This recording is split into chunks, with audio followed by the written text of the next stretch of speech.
Hey, how you doing today?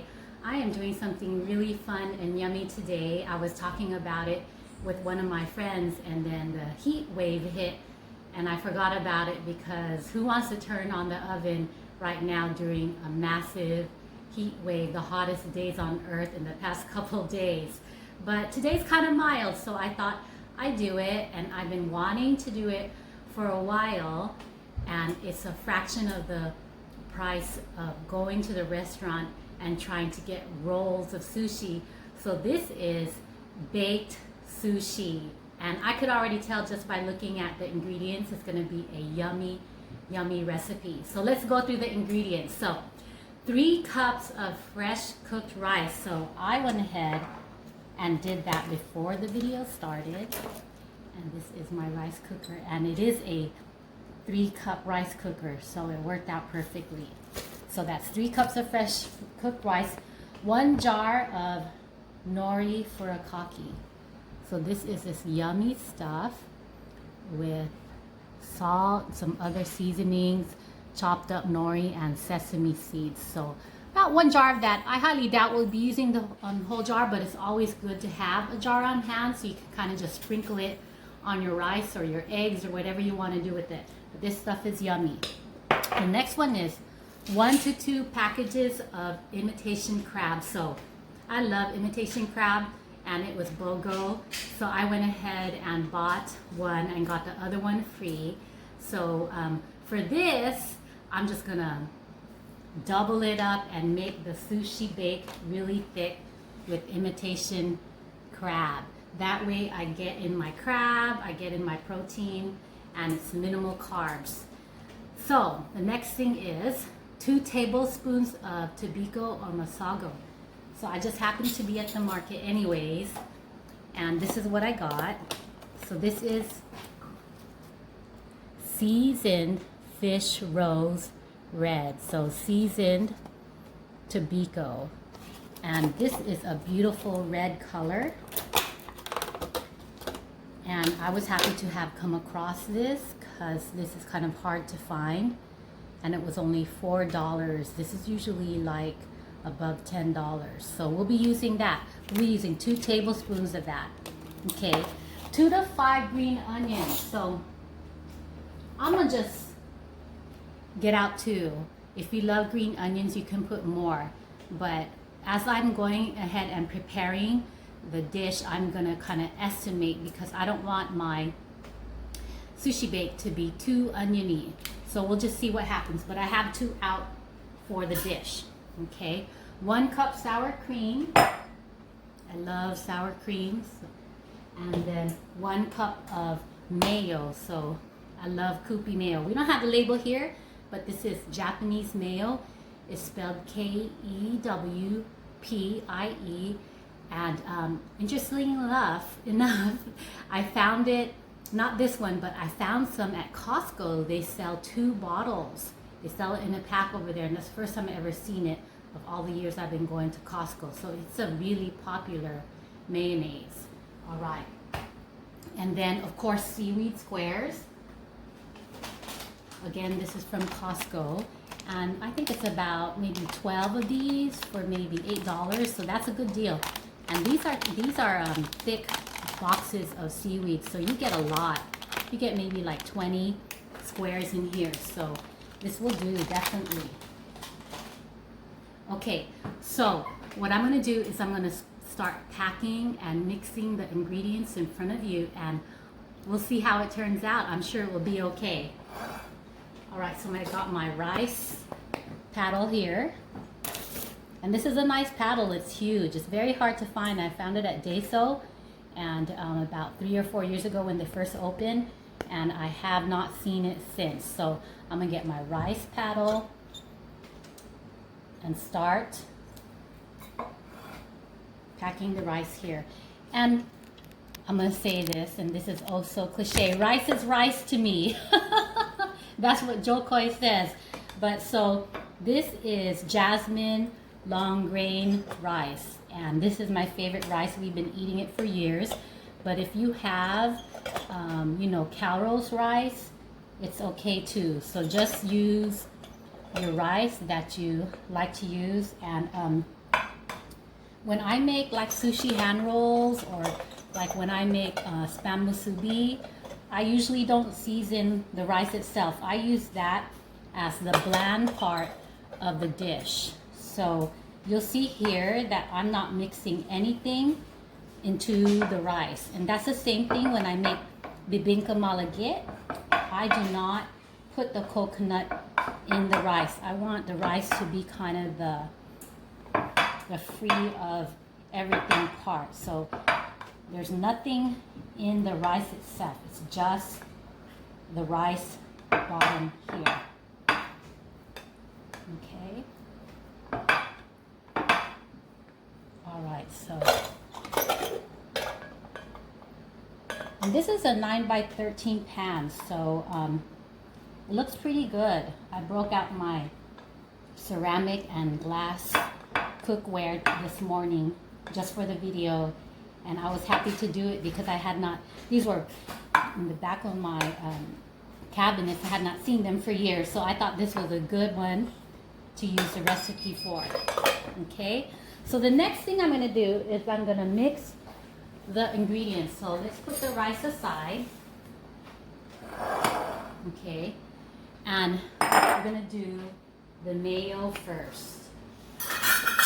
Okay, so I'm going to do 1 cup of mayo. So this is that Kewpie mayonnaise that I have been talking about.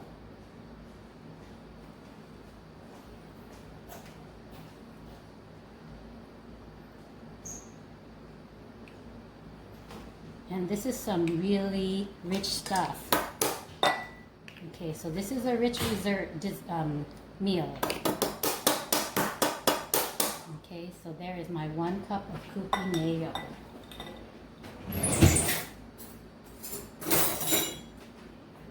All right.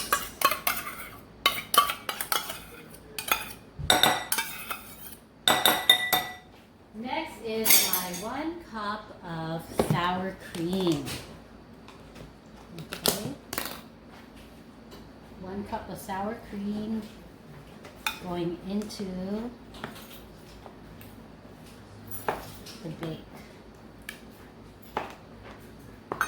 This is my favorite sour cream. I don't get any other brand. And it's a common brand, Nudesen. Okay, so that's my 1 cup of sour cream. Okay. And I have an option here. I have an option to mix everything in to the sour cream and the mayo, or I could just do like a topping style. So let me see, I'm kind of troubleshooting here what I really want. Okay, so let me just mix this while I'm thinking what is I'm gonna do next. Yeah, so I think for me, because of the texture, I think I'm gonna just layer it. So if you wanted to, you can put everything into the mix here and just kind of mix it around, or you can layer it, but I'm gonna layer it. So if you wanted to mix it all in, of course you would put your green onions, your tobiko, your imitation crab, and your furikaki. But I'm very visual, so by layering it, I get to see what taste is gonna overpower what. But sometimes if you mix it in, you might not get to see which is the most powerful taste that you want to come out in the sushi. So I'm gonna layer it. Okay, so here it goes.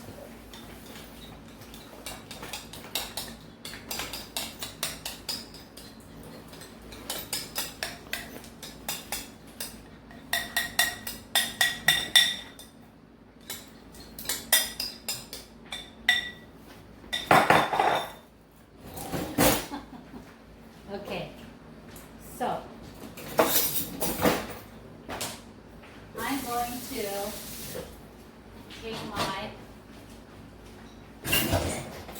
little paddle here. Okay, get you a good view of it here. Let me do this. Let me get you a really good view. Let me pan the camera down. Okay, so you saw me put in that mix of 1 cup of sour cream and 1 cup of mayo.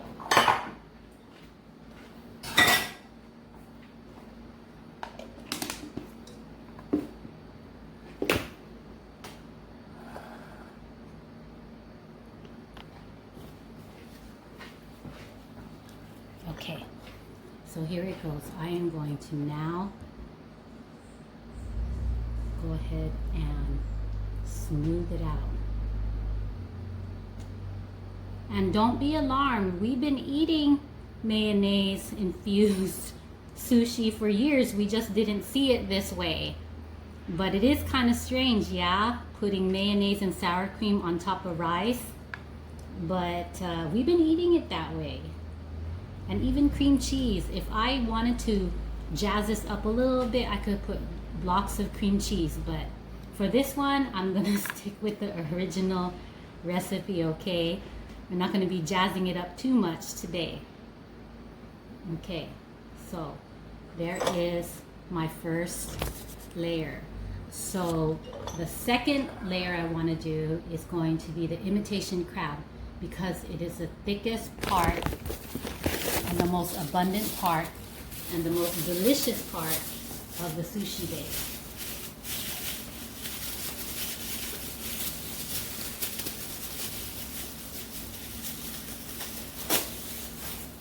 Okay, so the nice thing about these ingredients is they don't really have to be cooked, except for the rice. Seriously, of course, you know, the sour cream and the mayonnaise does not have to be cooked. And the crab classic says right there at the very top right corner, fully cooked and ready to eat. So literally you could just take it out of the package, the crab classic, the imitation crab, and put it right into a sandwich. But yeah, it won't taste that good as a sushi bake. So we are gonna at least broil it, at least broil the top. So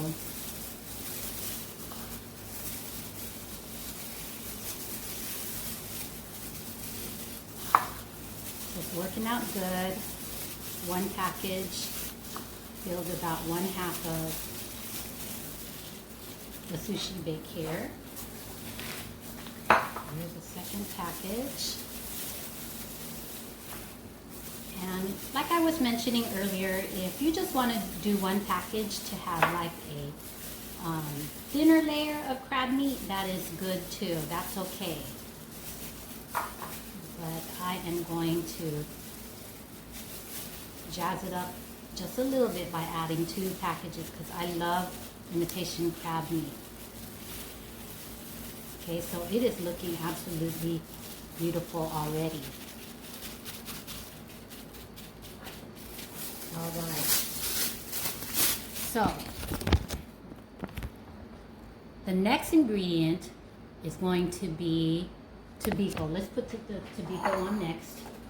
And it says to use about 2 tablespoons of tobiko. So this is going to make it even more reddish, more pretty. Okay, so I'm going to, my first tablespoon, I'm going to take it and kind of sprinkle it.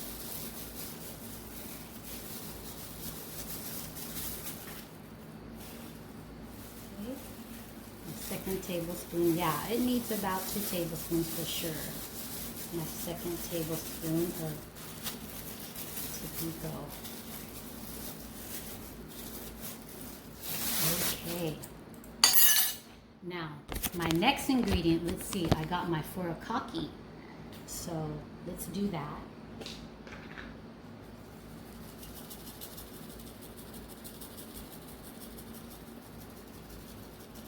And I mentioned earlier, you probably don't have to use the whole bottle.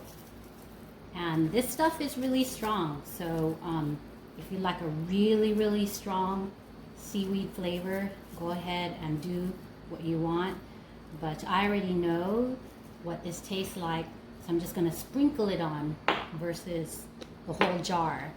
If you put the whole jar, it's just gonna overwhelm the taste of the crab. So I got that on, okay, and anyways, when you use the squares to scoop up the sushi bake, you're gonna even add more seaweed. So that's why I decided to do less furikaki. Okay. All right. So let's see what we have left. All we have left is the 2 to 5 green onions mixed. So here is my green onion, and just by looking at this, I think I'm just gonna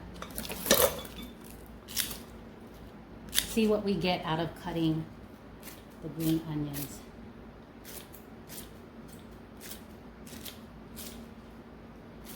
Yeah. So I think I'm just gonna use 1 green onion. Okay, but you're welcome to use 2 to 5 if you want, but I'm not trying to overwhelm the taste. And when I'm finished filming the YouTube videos, what I do is at the bottom of the video, there's an arrow that you could press, and underneath that arrow, it will have all the ingredients and some particular instructions.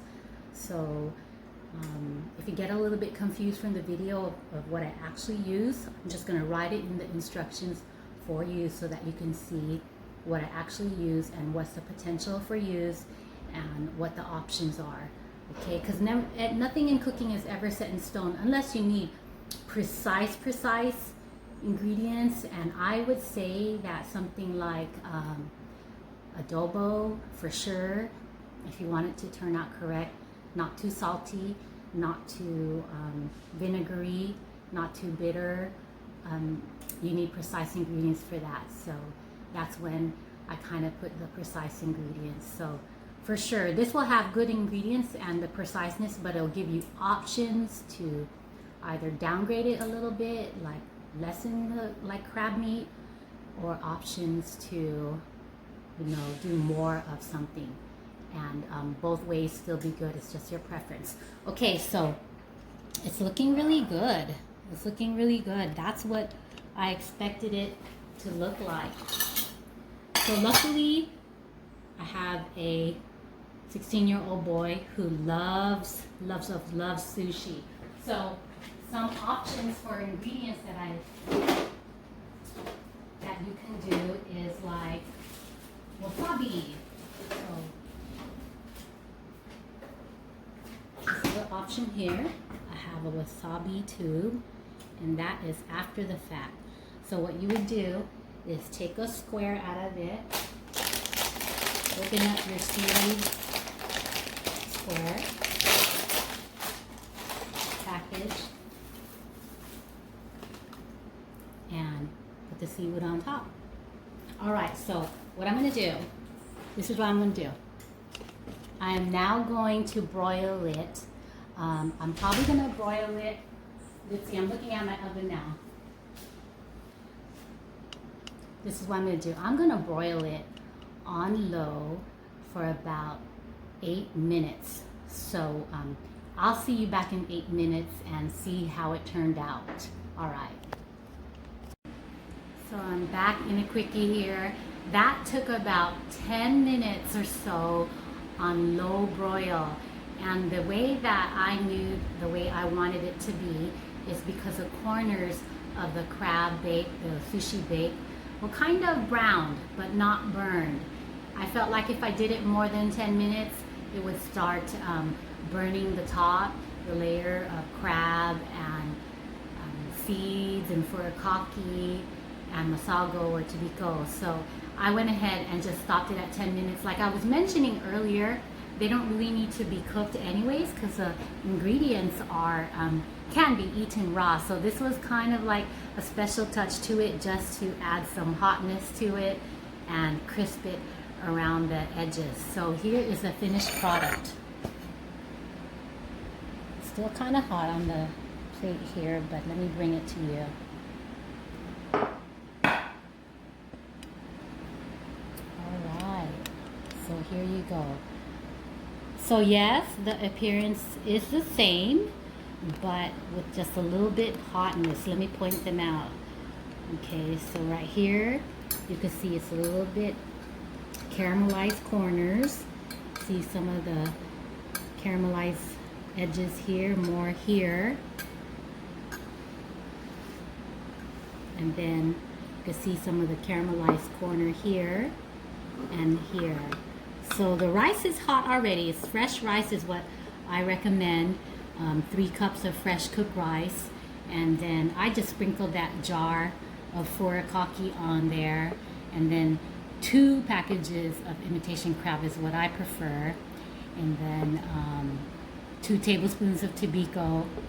And then I just put in 1 green onion. I don't want the green onion to overtake the taste of the crab. So I just minced 1 green onion on there. And of course, the second layer is what you saw me do.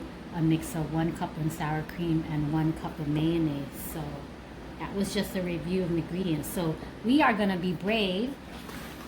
And we are going to cut into the Sushi Bake. So if you wanted to bring this to a party, okay, if you were tasked to bring something delicious to a party and you want to make a good impression, I think this is something easy, fast, to feed a lot of people, and it's not too expensive. So I would say just kind of by looking at it, you're looking at less than $20, and you still have some of the furikaki left and some of the Masago left for the rest of any other meal you want to do. So I would say about $20. And this thing is heavy. Of course the ceramic is heavy, but just the dish itself is really heavy and thick because the rice is packed in there. But let's say you try to go to a restaurant to get like the same flavor in a sushi roll, I would say you'd be spending about $100 of sushi rolls to get something like this. So let's be brave and cut into it. Oh gosh, wish me luck. It's always a challenge to cut into your creation. Okay, so here we go.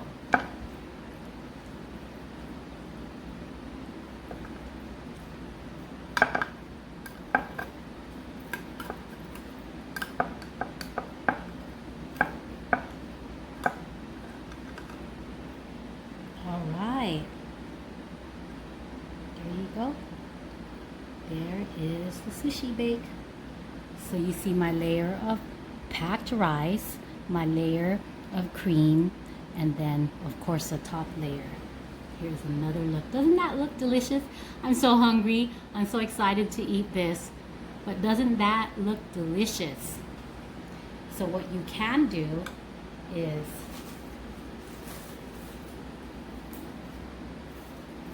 I'm gonna do something nice to plate this. I'm gonna lay down all these mini sushi wrappers, this nori, and I'm gonna put this right on top. And then you can serve this just like that to your family or to your guests. And they will think you have just spent $1 million, but it's very nominal what you just spent. So there you go. Now, if you wanted to make mini bites, you can definitely just cut this even further and place it in one on top of one of these little nori strips, okay? So definitely. All right, well, I hope that you enjoyed that video. This is a thing. People have been uploading this to some cooking sites, and I said, you know what? I've seen this recipe floating around in books and stuff, and actually let me show you the book. So my dear friend Kat, hi Kat, she gave me this cookbook about 10 years ago, and I'll look at it once in a blue and I will find nice recipes. So I actually saw the recipe, this one here, baked sushi, right when she first bought it, but I did not know what it was until recently when this picture started circulating on my news feed, and my friend was talking about it. So I thought today was a good day to try to make it and benefit from it. But anyways, I hope that you try this one day and let me know how it goes. Take care.